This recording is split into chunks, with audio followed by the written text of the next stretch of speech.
வேத வசனங்களை ஆழமாக கற்றுக்கொள்ள வாஞ்சையோடு காத்திருக்கும் அன்பர்களை இயேசு கிறிஸ்துவின் இனிய நாமத்தினாலே வாழ்த்தி வரவேற்கிறோம்.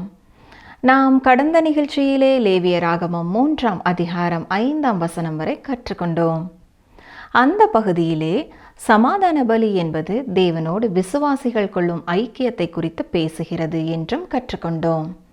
இன்று நாம் லேவியராகமம் 3ஆம் அதிகாரம் 6ஆம் வசனம் முதல் 4ஆம் அதிகாரம் 2ஆம் வசனம் வரை கற்றுக்கொள்ள இருக்கிறோம். இந்த பகுதியிலே நாம் கற்றுக்கொள்ளப் போவது என்ன? தகன பலிக்கும் பாவ நிவாரண பலிக்கும் உள்ள வித்தியாசங்கள் என்ன? வெள்ளாடு எதை குறிக்கிறது? கொழுப்பை நாம் ஏன் உட்கொள்ளக்கூடாது? ஆழமாக அறிந்து கொள்ள வேண்டுமா?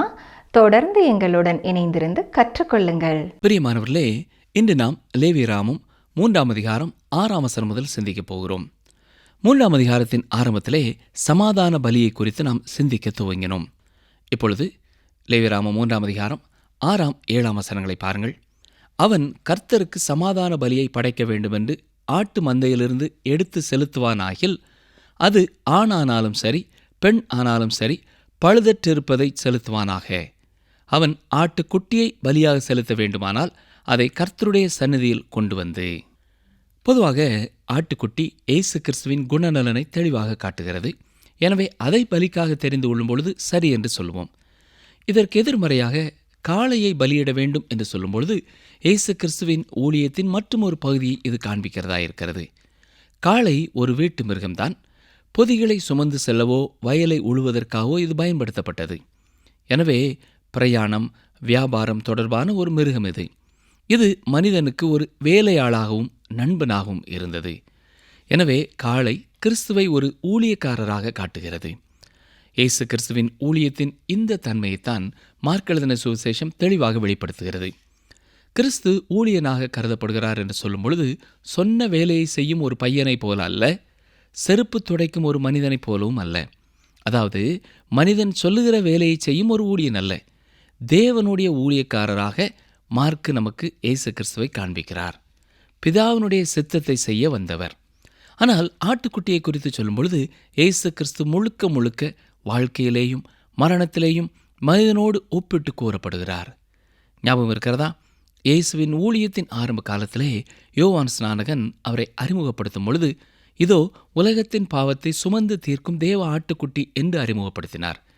எனவே ஆரம்பம் முதலே உலகத்தின் பாவத்தை அவர் சுமந்து தீர்க்கிறவர் என்பது வெளிப்படுத்தப்பட்டது. முதல் பலியாகிய ஆபேலின் பலியும் ஒரு ஆட்டுக்குட்டிதான். ஆதாமுக்கும் ஏவாளுக்கும் தேவன் உடை கொடுக்கும் பொழுதும் ஒரு ஆட்டுக்குட்டியைத்தான் அவர் கொண்டிருக்க வேண்டும். இதை நாம் நிரூபிக்க முடியாது. ஆனால் ஆபேலின் காணிக்கையை பார்க்கும் பொழுது தேவன் அதை செய்திருக்கலாம் என்பது நமக்கு தெரிகிறது. ஏசாயா 53ஆம் அதிகாரத்திலேயும் இயேசு ஒரு ஆட்டுக்குட்டியாகவே நமக்கு காண்பிக்கப்படுகிறார். இந்த அதிகாரத்திலே இயேசு நம்முடைய இடத்திலே நம்முடைய பாவத்தை சுமந்து தீர்த்தார் என்பது தெளிவாக சொல்லப்பட்டிருக்கிறது. ஆட்டுக்குட்டி நமக்கு பதிலாக பலியானது. அவருடைய உயிர்த்தெழுதலிலேயும் அவர் ஆட்டுக்குட்டியாக கூறப்படுகிறார். வெளிப்படுத்தின விசேஷம் 5ஆம் அதிகாரம் 6ஆம் வசனத்தை வாசிக்கிறேன். அப்பொழுது இதோ அடிக்கப்பட்ட வண்ணமாயிருக்கிற ஒரு ஆட்டுக்குட்டி சிங்காசனத்திற்கும் 4 ஜீவன்களுக்கும் மூப்பர்களுக்கும் மத்தியிலே நிற்க கண்டேன். மட்டுமல்ல, 6ஆம் அதிகாரம் 16ஆம் வசனத்தையும் பாருங்கள். பர்வதங்களையும் கண்மலைகளையும் நோக்கி, நீங்கள் எங்கள் மேல் விழுந்து சிங்காசனத்தின் மேல் வீற்றிருக்கிறவருடைய முகத்திற்கும் ஆட்டுக்குட்டியானவருடைய கோபத்திற்கும் எங்களை மறைத்துக் கொள்ளுங்கள். எல்லா பலிகளுமே ஆட்டுக்குட்டியே முழுமையாக இயேசு கிறிஸ்துவை காட்டுகிறது. லேவியராகமம் 3ஆம் அதிகாரம் 8ஆம் வசனம் பாருங்கள். தன் பலியின் தலைமேல் தன் கையை வைத்து ஆசரிப்பு கூடாரத்துக்கு முன்பாக அதை கொல்ல கடவன். அப்பொழுது ஆரோனின் குமாரர் அதன் இரத்தத்தை பலிபீடத்தின் மேல் சுற்றிலும் தெளிக்க கடவர்கள். தொடர்ந்து 9ஆம் 10ஆம் வசனங்களிலே பலிகளின் பகுதிகளை என்னென்ன செய்ய வேண்டும் என்று சொல்லப்பட்டிருக்கிறது. கொழுப்பானது கர்த்தருடைய பகுதி. அதுவே ஒரு மிருகத்தின் சிறந்த பகுதியாக எண்ணப்படுகிறது. கொழுப்பு நிறைந்த ஒரு மிருகமே சிறந்த ஒன்று. அதையே தேவனுக்கு பலியாக கொண்டு வர வேண்டும். கொழுப்பு சிறந்தது என்பதற்கு வேதத்திலே அநேக வசனங்களை நாம் பார்க்கலாம். நெகேமியா 8ஆம் அதிகாரம் 10ஆம் வசனத்தை பார்ப்பீர்கள் என்றால், பின்னும் அவன் அவர்களை நோக்கி, நீங்கள் போய் கொழுமையானதை புசித்து மதுரமானதை குடித்து என்று சொல்லப்பட்டிருக்கிறது. மேலும் ஏசாயா 25:6 சேனைகளின் கர்த்தர் இந்த மலையிலே சகல ஜனங்களுக்கும் ஒரு விருந்தை ஆயத்தப்படுத்துவார். அது கொழுமையான பதார்த்தங்களும் பழமையான திராட்சரசமும் ஊனும் நிணமும் உள்ள பதார்த்தங்களும் தெளிந்த பழமையான திராட்சரசமும் நிறைந்த விருந்தாயிருக்கும் என்று சொல்லப்பட்டிருக்கிறது. லூக்கா 15ஆம் அதிகாரம் 23ஆம் வசனத்திலே இளைய குமாரன் திரும்ப வந்தபோது அவனுடைய தகப்பனார் சொல்லும் வார்த்தைகளை கவனியுங்கள். கொழுத்த கன்றை கொண்டு வந்து அடியுங்கள், நாம் புசித்து சந்தோஷமாயிருப்போம். இந்நாட்களிலே நம்மில் அநேகருக்கு வைத்தியர் சொல்லியிருக்கிற காரியம் என்ன? கொழுப்பு நிறைந்த பதார்த்தங்களை புசிக்கக்கூடாது என்று சொல்கிறார். ஆனால் தேவனோ கொழுப்பு நிறைந்த பகுதிகளை எல்லாம் பலிபீடத்திலே வைக்க சொல்கிறார். தேவன் சிறந்ததையே தனக்கு வைக்க வேண்டும் என்று சொல்கிறார்.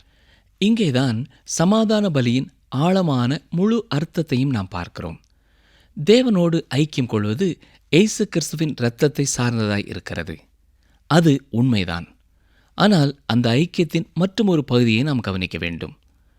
அது என்னவென்றால், ஒரு விசுவாசியின் முழு வாழ்க்கையையும் முழு அர்ப்பணிப்போடு அர்ப்பணித்திருக்க வேண்டும். இந்த இரண்டு காரியங்களுமே இயேசு கிறிஸ்து கொடுக்கும் அழைப்பிலே உள்ளடங்கியிருக்கிறது. மத்தேயு 11ஆம் அதிகாரம் 28ஆம் வசனத்திலே வாசிக்கிறோம் இல்லையா? வருத்தப்பட்டு பாரம் சுமக்கிறவர்களே, நீங்கள் எல்லாரும் என்னிடத்தில் வாருங்கள், நான் உங்களுக்கு இளைப்பாறுதல் தருவேன். தேவன் ஒரு அழகான அர்த்தமுள்ள இளைப்பாறுதலை கொடுப்பேன் என்று சொல்கிறார். இதுதான் மீட்கப்பட்டவர்களுக்கு கிடைக்கிற இளைப்பாறுதல்.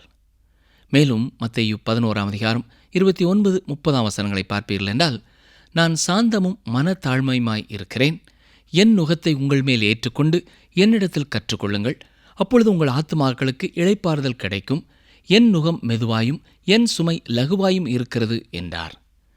இப்படிப்பட்ட ஒரு இளைப்பாறுதலைத்தான் இந்த கொழுப்பானது குறிக்கிறது. நாம் அவர் அண்டை வந்து நம்மை பரிபூர்ணமாய் அவருக்கு ஒப்புக் கொடுக்க வேண்டும். இதுதான் அர்ப்பணிப்பின் இளைப்பாறுதல். 9வது வசனத்திலே நடு எலும்பிலிருந்து எடுத்த முழு வாலையும் என்று சொல்லப்பட்டிருக்கிறது. இது பாலஸ்தீனாவின் அந்த குறிப்பிட்ட பகுதியிலே வளர்க்கப்படக்கூடிய ஒரு ஆட்டை குறிக்கிறது. வால் மட்டுமே மிகவும் கனமான கொழுப்பு நிறைந்த ஒரு பகுதியாய் இருக்கும். இப்பொழுது லேவியராகமம் 3ஆம் அதிகாரம் 12ஆம் வசனத்தை பார்க்க வேண்டும். அவன் செலுத்துவது வெள்ளாடாயிருக்குமானால் அவன் அதை கர்த்தருடைய சந்நிதியில் கொண்டு வந்து. இது சமாதான பலியின் 3வது வகையான பலியை குறிக்கிறது. இந்த 3 வகையான பலிகளுமே இயேசு கிறிஸ்துவின் வெவ்வேறு குணநலன்களை நமக்கு காட்டுகிறது. வெள்ளாடு எதை குறித்து பேசுகிறது என்றால், கிறிஸ்து மனிதனுடைய பாவங்கள் எல்லாவற்றையும் சுமந்து தீர்க்க போதுமானவர் என்பதை காண்பிக்கிறது. அவரே நமக்காக பாவமாக்கப்பட்டார். இது ஒரு இனிமையான வார்த்தை அல்ல, ஆனால் இதுதான் உண்மை. பிரியமானவர்களே, அவர் நமது பாவத்திற்கு பரிகாரமானார். பொருள் என்னவென்றால், முழுமையாக நமது பாவத்திற்கான தண்டனையை அவர் தீர்த்து விட்டார். நம்முடைய பாவத்திற்காக அவர் பலியானதை குறித்து எபிரேயர் 10:6-14 வசனங்களிலே தெளிவாய் நாம் பார்க்கலாம். இப்பொழுது லேவியராகமம் 3ஆம் அதிகாரம் 13ஆம் வசனம் பாருங்கள். அதன் தலைமேல் தன் கையை வைத்து ஆசரிப்பு கூடாரத்துக்கு முன்பாக அதை கொல்ல கடவன். அப்பொழுது ஆரோனின் குமாரர் அதன் இரத்தத்தை பலிபீடத்தின் மேல் சுற்றிலும் தெளிக்க கடவர்கள். தொடர்ந்து 14-17 வரை வசனம் எப்படி பிரதானமான கொழுப்பு நிறைந்த பகுதிகளை பலிபீடத்திலே தகன பலியாக செலுத்த வேண்டும் என்பதை குறித்து சொல்லுகிறது. 16ஆம் வசனத்தின் இறுதி பகுதியிலே பார்க்கும் பொழுது கொழுப்பு முழுவதும் கர்த்தருடையது என்று வாசிக்கிறோம். இந்த 13-17 வரை உள்ள வசனங்களிலே 2 முக்கியமான வாக்கியங்கள் நம்மை நின்று நிதானித்து பார்க்க செய்கிறது. முதலாவதாக கொழுப்பு முழுவதும் கர்த்தருடையது என்ற வார்த்தை. அடுத்ததாக கொழுப்பையாவது இரத்தத்தையாவது நீங்கள் புசிக்கலாகாது என்பது. இதை குறித்து விபரமாக சமாதான பலிகளுக்கு அடுத்த பிரமாணங்கள் என்று சொல்லப்பட்டிருக்கிற லேவியராகமம் 7ஆம் அதிகாரத்திலே நாம் பார்க்கலாம். ஏன் இரத்தத்தை நாம் உட்கொள்ளக்கூடாது என்பதற்கான காரணம் லேவியராகமம் 17ஆம் அதிகாரம் 10ஆம் வசனம் முதல் 14 வசனங்களிலே சொல்லப்பட்டிருக்கிறது. தொடர்ந்து வரும் நாட்களிலே அதை நாம் படிக்கப் போகிறோம்.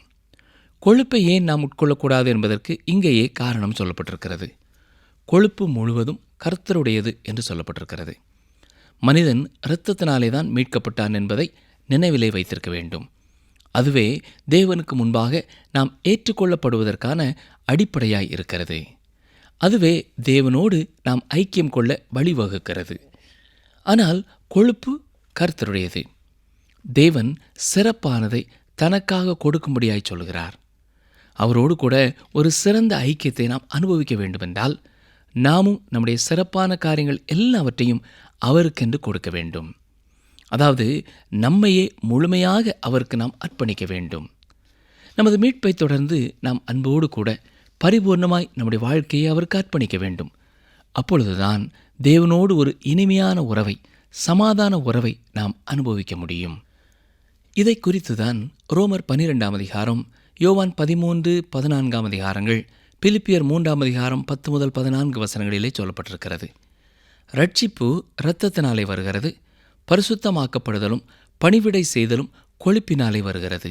அதாவது பரிபூரண அர்ப்பணிப்பினாலே, நமது சிறந்த காரியத்தை அர்ப்பணிப்பதனாலே உண்டாகிறது. சமாதான பலிக்கான பிரமாணங்களை குறித்து லேவியராகமம் 7ஆம் அதிகாரம் 11 முதல் 38 வசனங்கள் வரை நாம் பார்க்கலாம். 5 பலிகளை குறித்ததான நிறைவேற்ற வேண்டிய பிரமாணங்கள் அங்கே சொல்லப்பட்டிருக்கிறது. ஆரோனும் அவனுடைய குமாரர்களும் ஆசாரியர்களும் சமாதான பலியின் மற்ற பகுதிகளை, மார்பு பகுதி, தோள் பகுதி, இவற்றை பெற்றுக்கொள்கிறார்கள்.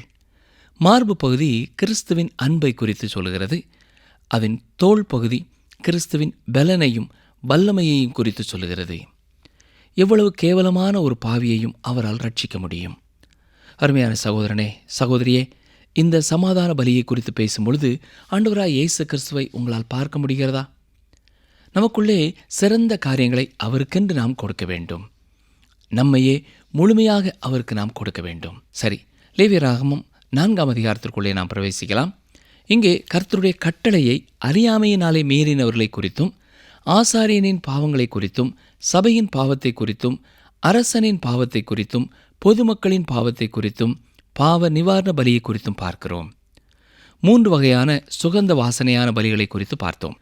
அது இயேசு கிறிஸ்துவின் மகிமையான குணநலனை காண்பிக்கிறதாய் இருந்தது. சுகந்த வாசனை இல்லாத 2 பலிகள் இயேசு கிறிஸ்து சிலுவையிலே பாவத்திற்காக செய்த செயலை குறித்து பேசுகிறது. பாவ நிவாரண பலி பாவத்தின் தன்மையை நமக்கு காண்பிக்கிறது. குற்ற நிவாரண பலி பாவம் ஒரு செயல் என்பதை காட்டுகிறது. மனிதன் இயற்கையாகவே பாவியாயிருக்கிறான். அது மட்டுமல்ல, அவன் பாவம் செய்வதனாலேயும் பாவியாயிருக்கிறான். அவன் செய்வதை ஏன் செய்கிறான் என்றால், அவன் இயற்கையிலேயே பாவியாயிருக்கிறான். பாவ நிவாரண பலி மற்ற பலிகளை காட்டிலேயும் வித்தியாசமானதாக இருக்கிறது. முதலாவதாக தகன பலி 17 வசனங்களிலே சொல்லப்பட்டிருக்கிறது. சமாதான பலி 16 வசனங்களிலே சொல்லப்பட்டிருக்கிறது. குற்ற நிவாரண பலி 19 வசனங்களிலே சொல்லப்பட்டிருக்கிறது. பாவ நிவாரண பலி 35 வசனங்களிலே சொல்லப்பட்டிருக்கிறது. இரண்டாவதாக, பாவ நிவாரண பலியானது முழுமையாக புதிய ஒரு பலியாய் இருக்கிறது. லேவியராகமத்தின் இந்த குறிப்பிட்ட பகுதிக்கு முன்னர் வரை இந்த பாவ நிவாரண பலியை குறித்து சொல்லப்படவில்லை. இதற்கு இணையாக வேறு எந்த சமயத்தை பின்பற்றுகிறவர்களும் செயல்பட்டதாகவும் தெரியவில்லை. மூன்றாவதாக, தேவன் இஸ்ரவேல் ஜனங்களுக்கு நியாயப்பிரமாணத்தை கொடுத்ததிலிருந்து இந்த பலி மிக முக்கியமானதாயிற்று. தேவன் நியாயப்பிரமாணத்தை கொடுக்கும் முன்னரும் மனிதன் பாவியாயிருந்தான்.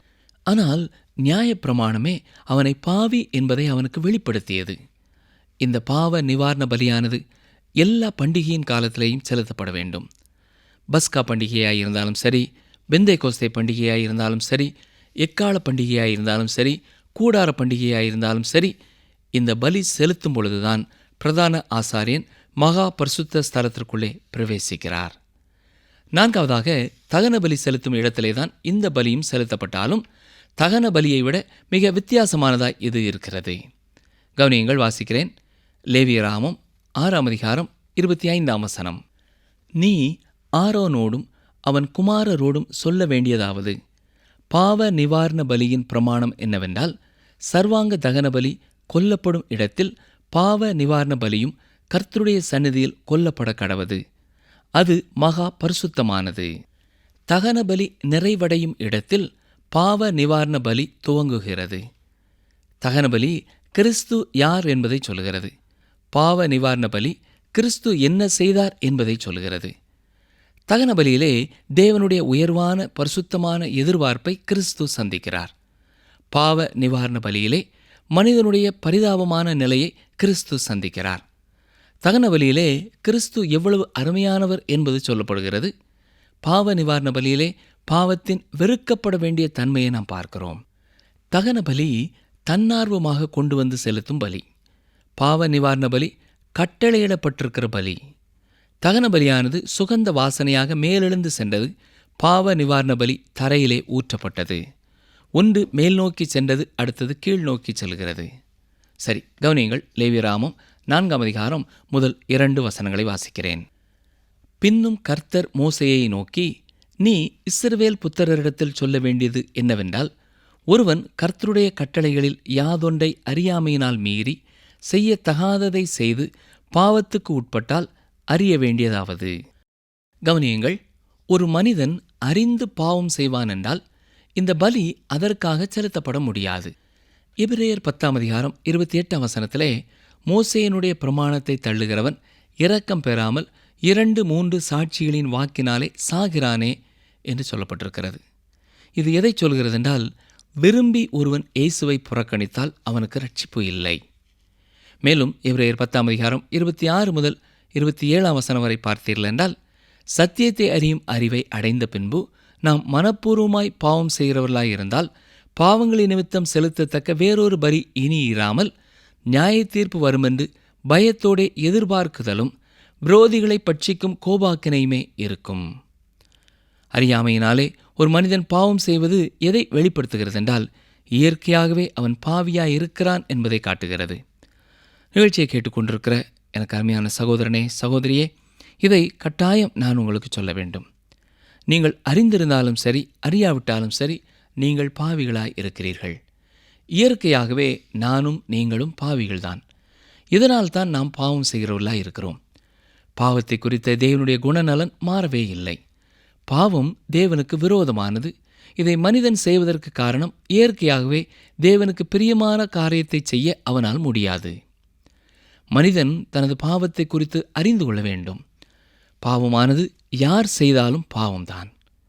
பாவ நிவாரண பலியானது பாவத்தை குறித்த ஒரு உணர்வை கொடுக்கிறதா இருந்தது. மனிதனுடைய ஆழமான குற்ற உணர்வானது என்ன என்பதை கண்டறிந்த பின்னர்தான் அதற்கான பரிகாரம் கூறப்பட முடியும். சங்கீதக்காரன் என்ன சொல்கிறார் பாருங்கள். 139ஆம் சங்கீதம் 23-24 வசனங்கள். தேவனே, என்னை ஆராய்ந்து என் இருதயத்தை அறிந்து கொள்ளும். என்னை சோதித்து என் சிந்தனைகளை அறிந்து கொள்ளும். வேதனை உண்டாக்கும் வழி என்னிடத்தில் உண்டோ என்று பார்த்து நித்திய வழியிலே என்னை நடத்தும். அது மட்டுமல்ல, சங்கீதம் 51:4 தேவரீர் ஒருவருக்கே விரோதமாக நான் பாவம் செய்து உமது கண்களுக்கு முன்பாக பொல்லாங்கானதை நடப்பித்தேன். நீர் பேசும்போது உம்முடைய நீதி விளங்கவும், நீர் நியாயம் தீர்க்கும்போது உம்முடைய பரிசுத்தம் விளங்கவும் இதை அறிக்கையிடுகிறேன் என்று கூறியிருக்கிறார். இதனால்தான் ஏற்கனவே நாம் சொன்னோம், பாவ வியாதிக்கு மனநிலை மருத்துவரிடத்திலே மருத்துவம் இல்லை. இயேசு கிறிஸ்துவண்டையே நாம் செல்ல வேண்டும். இன்றைக்கு குற்ற மனசாட்சி உள்ள அநேகர் மனநிலை மருத்துவர்களை போய் பார்க்கிறார்கள். ஏனென்றால் கர்த்தருடைய வார்த்தைக்குரிய வல்லமை அவர்களுக்கும் இருக்கிறது என்று எண்ணுகிறார்கள்.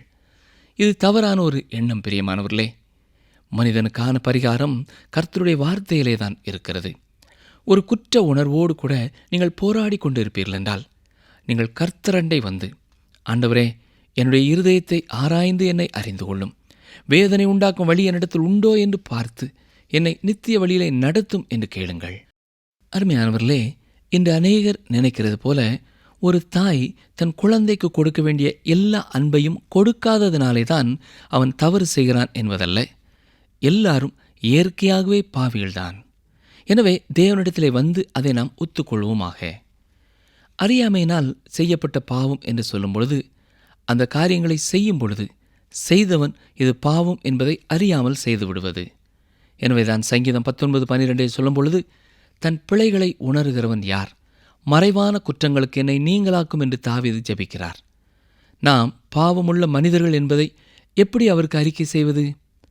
குறிப்பாக எதையுமே அறியாதவர்களாய் நீங்கள் இருந்தாலும், ஆண்டவரே, நான் ஒரு பாவியாய் இருக்கிறேன் என்று ஒத்துக்கொள்ளுங்கள். ஒரு மனிதன் அறியாமையினாலே, அவசரத்தினாலே தற்செயலாக பாவம் செய்து வருவானென்றால் அவனுடைய விடுதலைக்காக தேவன் ஒரு வழியை ஆயத்தம் பண்ணியிருக்கிறார். இதற்காகத்தான் அடைக்கல பட்டணங்களை அவர் நியமித்தார். இதை குறித்து நாம் எண்ணாமும் 35ஆம் அதிகாரம் 11ஆம் வசனத்திலே பார்க்கலாம். அருமையானவர்களே, உங்களுக்கும் தேவன் ஒரு அடைக்கலத்தை வைத்திருக்கிறார். உங்களுக்கும் ஒரு பரிகாரத்தை அவர் வைத்திருக்கிறார். 1 யோவான் 2ஆம் அதிகாரம் 1ஆம் வசனத்திலே நாம் பார்க்கும் பொழுது, என் பிள்ளைகளே, நீங்கள் பாவம் செய்யாதபடிக்கு இவைகளை உங்களுக்கு எழுதுகிறேன். ஒருவன் பாவம் செய்வானானால் நீதிபரராயிருக்கிற இயேசு கிறிஸ்து நமக்காக பிதாவினிடத்தில் பரிந்து பேசுகிறவராயிருக்கிறார் என்று பார்க்கிறோம். அப்போஸ்தலனாகிய பவுல் தான் எப்படி பிரதான பாவி என்பதை குறித்தும் ஏன் அவர் கிருபை பெற்றார் என்பதை குறித்தும் கூறியிருக்கிறார். கிறிஸ்தவ விசுவாசிகளை கொடுமைப்படுத்தியவர், கொலை செய்ய துணையாயிருந்தவர். அதை அவர் அறியாமையினாலே செய்தபடினாலே கிருபை பெற்றேன் என்று சொல்லுகிறார். மேலும் அவர் சொல்லுவது 1 தீமோத்தேயு 1:14-15 பாருங்கள். நம்முடைய கர்த்தரின் கிருபை கிறிஸ்து இயேசுவின் மேலுள்ள விசுவாசத்தோடும் அன்போடும் கூட என்னிடத்தில் பரிபூரணமாய் பெருகிற்று. பாவிகளை இரட்சிக்க கிறிஸ்து இயேசு உலகத்தில் வந்தார் என்கிற வார்த்தை உண்மையும் எல்லா அங்கீகரிப்புக்கும் பாத்திரமானது. அவர்களில் பிரதான பாவி நான் என்று சொல்கிறார். சங்கீதம் 32:5 நான் என் அக்கிரமத்தை மறைக்காமல் என் பாவத்தை உமக்கு அறிவித்தேன், என் மீறுதல்களை கர்த்தருக்கு அறிக்கையிடுவேன் என்றேன். தேவரீர் என் பாவத்தின் தோஷத்தை மன்னித்தீர் என்று வாசிக்கிறோம். ஆம் பிரியமானவர்களே, பாவத்தை நாம் அறிக்கை செய்யும் பொழுது குற்ற உணர்விலிருந்து நமக்கு விடுதலை கிடைக்கிறது. இன்று உங்களுடைய வாழ்க்கையிலே நீங்கள் குற்ற உணர்வோடு வாழ்ந்து கொண்டிருக்கிறீர்களா? இன்றே இயேசு கிறிஸ்துவண்டை உங்கள் பாவங்களை அறிக்கை செய்யுங்கள். அருமையானவர்களே, இன்று பாவிகளான நானும் நீங்களும் தைரியத்தோടെ தேவனண்டை வரலாம். ஏன்? இயேசு கிறிஸ்துவே நம்முடைய பாவ நிவாரண பலி. நாம் அறியாமல் செய்த பாவத்திற்கும் அவரே நமக்காக பலியானார். அறியாமையினாலே செய்த பாவங்களை குறித்து நாம் பார்க்கும் பொழுது தேவனுடைய நீதியின் மற்றொரு குணநலனை காட்டுகிறது. எல்லா மனிதனிடத்திலேயும் சமமாகவே அவர் செயல்படுகிறார். பாவத்தின் நிலைமைக்கு தக்கதான தண்டனை உண்டு. அதேபோல பரிசுகளும் வேறுபடுகிறது. வெவ்வேறு நிலையான பொறுப்புகளை குறித்தும் பாவ நிவாரண பலியிலே சொல்லப்பட்டிருக்கிறது. இதை குறித்து நாம் தொடர்ந்து அடுத்த நிகழ்ச்சியிலே சிந்திப்போம். அருமையானவர்களே, நம்மிலே யாராவது இன்று கடந்த காலத்திலே செய்த பாவங்களை குறித்த குற்ற உணர்வோடு இருப்போம் என்றால், இயேசு கிறிஸ்து நாம் அறியாமல் செய்த பாவத்திற்கும் நாம் அறிந்து துணிந்து செய்த பாவங்களுக்கும் நம்முடைய இடத்திலே சிலுவையிலே பலியானார் என்பதை விசுவாசிக்க அழைக்கப்படுகிறோம். குற்ற உணர்வோடு சமாதானம் இழந்து வாழுகிற ஒரு சகோதரனாக சகோதரியாக நீங்கள் இருப்பீர்களா? அவரே உங்கள் பாவத்திற்கான பரிகாரி என்பதை அறிக்கையிடுங்கள். அவர் உங்களை மன்னிப்பதை உங்கள் விசுவாசத்தினாலே நீங்கள் ஏற்றுக்கொள்ளுங்கள். பாவ மன்னிப்பையும் குற்றமுள்ள மனசாட்சியிலிருந்து விடுதலையையும் சமாதானத்தையும் இன்றே நீங்கள் பெற்றுக்கொள்ளலாம். ஜெபம் செய்வோம். எங்களை நேசிக்கிறங்கள் நல்ல ஆண்டவரே, இந்த நிகழ்ச்சியை கேட்டுக்கொண்டிருக்கிற ஒவ்வொருவரையும் பேர் பேராய் ஆசீர்வதியும். யாராவது பாவ உணர்வினாலே குற்ற உணர்வினாலே கவலையோடும் துக்கத்தோடும் இருப்பார்கள் என்றால் அவருடைய பாவத்திற்கான தண்டனையையும் நீர் சிலுவையிலே சுமந்தீர் என்பதை புரிந்து கொள்ள அவர்களுக்கு உதவி செய்யும். நீர் இலவசமாக கொடுத்திருக்கிற பாவ மன்னிப்பையும் மீட்பையும் பெற்றுக்கொள்ள கிருபை செய்யும். அவர்கள் புரிந்து கொள்ளத்தக்க விதத்திலே நீர் அவர்களுக்கு உம்மை வெளிப்படுத்த வேண்டும் என்று கெஞ்சுகிறோம். இயேசு இரட்சகரின் நாமத்தினாலே வேண்டிக் கொள்கிறோம் பிதாவே, ஆமேன். அன்பர்களே, இந்த நாளிலும் கேட்ட சத்தியங்களில் சிலதை நாம் ஞாபகப்படுத்திக் கொள்வோமா? ஆட்டுக்குட்டி இயேசு கிறிஸ்துவின் தெளிவான குணநலன்களை காட்டுகிறது. தேவனோடு ஐக்கியம் கொள்வது இயேசு கிறிஸ்துவின் இரத்தத்தை சார்ந்ததாக இருக்கிறது. நாம் நம்முடைய சிறப்பானதையே ஆண்டவருக்கென்று கொடுக்க வேண்டும். அதாவது நம்மை முழுமையாக அவருக்கென்று அர்ப்பணிக்க வேண்டும். தேவன் நியாயப்பிரமாணத்தை கொடுக்கும் முன்னரும் மனிதன் பாவியாக இருந்தான். அந்த நியாயப்பிரமாணம் அவனை பாவி என்று வெளிப்படுத்தியது. மீண்டும் அடுத்த நிகழ்ச்சியில் சந்திப்போம். கர்த்தர் உங்களை ஆசீர்வதிப்பாராக.